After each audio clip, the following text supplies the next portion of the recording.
আসসালামু আলাইকুম। বিথি মির্জা চ্যানেলে আপনাদেরকে জানাই স্বাগতম। আজকে আমরা শিখব এমএস ওয়ার্ডে ম্যাক্রোর কাজ, অর্থাৎ ম্যাক্রোর কাজ কি, ম্যাক্রো দিয়ে কি করা হয়। তো প্রথমে আমরা উইন্ডোজ আর প্রেস করে এমএস ওয়ার্ডটি ওপেন করে নিব। প্রথমে বলে রাখি ম্যাক্রোর কাজ কি। ম্যাক্রোর কাজ হচ্ছে যে রেকর্ড করা, অর্থাৎ আমরা কি রেকর্ড করে রাখতে পারি। ধরেন হচ্ছে যে আমি এখান থেকে সবসময় একই কাজ করে থাকি। যখনই আমি কম্পিউটারটা অন করি প্রায় প্রথম কাজগুলো সেমে থাকে। ধরুন এখান থেকে আমি ফন্ট সাইজটা চেঞ্জ করব, তারপরে হচ্ছে যে ফন্টটা চেঞ্জ করব, ফন্ট সাইজ চেঞ্জ করব, তারপর হচ্ছে যে পেজের মধ্যে একটা হেডার দিতে পারি, পেজ মার্জিন দিতে পারি। তো এগুলো আমাকে সবসময় যাতে করতে না, আমি জাস্ট রেকর্ড করে রাখবো, রেকর্ড দ্বারা আমি শর্টকাটে করে ফেলবো। তাহলে প্রথমে হচ্ছে যে আমরা কোথায় চলে যাব, এই যে ভিউতে চলে যাব, ভিউ থেকে ম্যাক্রোজে আসবো, ম্যাক্রোস থেকে এই যে রেকর্ড ম্যাক্রোতে দিব। রেকর্ড ম্যাক্রোতে দিয়ে আপনি এখানে ম্যাক্রো যে কোনো নাম ইউজ করতে পারেন। এখানে ম্যাক্রো 4 তো আপনি যে কোনো নাম দিয়ে ম্যাক্রোটা ইউজ করতে পারবেন।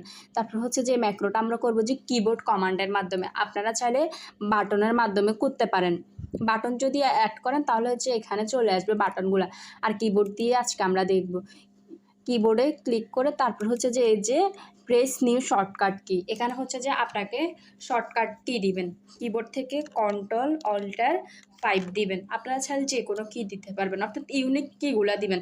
যেমন কপি করার কিবোর্ড কমান্ড হচ্ছে কন্ট্রোল সি, কন্ট্রোল সি দিলে কিন্তু হবে না, আপনাকে নতুন কিবোর্ড কমান্ড দিতে হবে।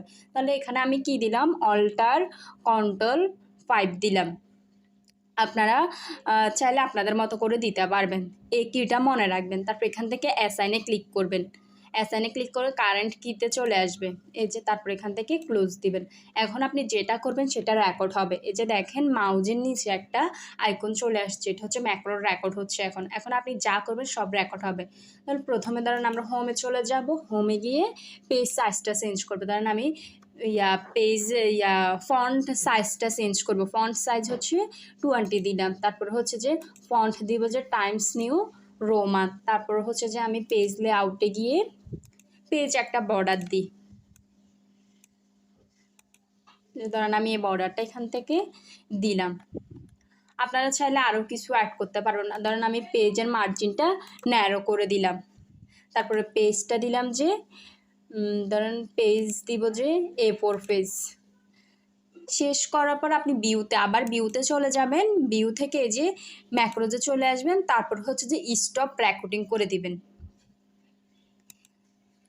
এখন হচ্ছে যে আমি নতুন একটি পেজ ক্রিয়েট করব। ক্রিয়েট করে আমি যে কিবোর্ড কমান্ডটা দিলাম ওইটা আমি প্রেস করলে যদি আমার এই যে আমি যেগুলো দিছি ওইগুলো যদি আসে, তার মানে আমার কিবোর্ড কমান্ডটা ম্যাক্রো দ্বারা হয়েছে। তাহলে আমার কি করতে হবে, কন্ট্রোল এন দিয়ে নতুন পেজ নিয়ে কিবোর্ড কমান্ডটা দিব, অল্টার কন্ট্রোল 5 দিব। দেখেন চলে আসছে। আমি কি দিছিলাম, ফন্ট দিছিলাম টাইমস নিউ রোমান, তারপরে সাইজ দিছিলাম 20, পেজ মার্জিন দেখেন ন্যারো চলে আসছে। এই যে এখানে ক্লিক করেন, ন্যারোতে প্রেস করা, তারপর হচ্ছে পেজ সাইজ হচ্ছে A4 পেজে চলে আসছে।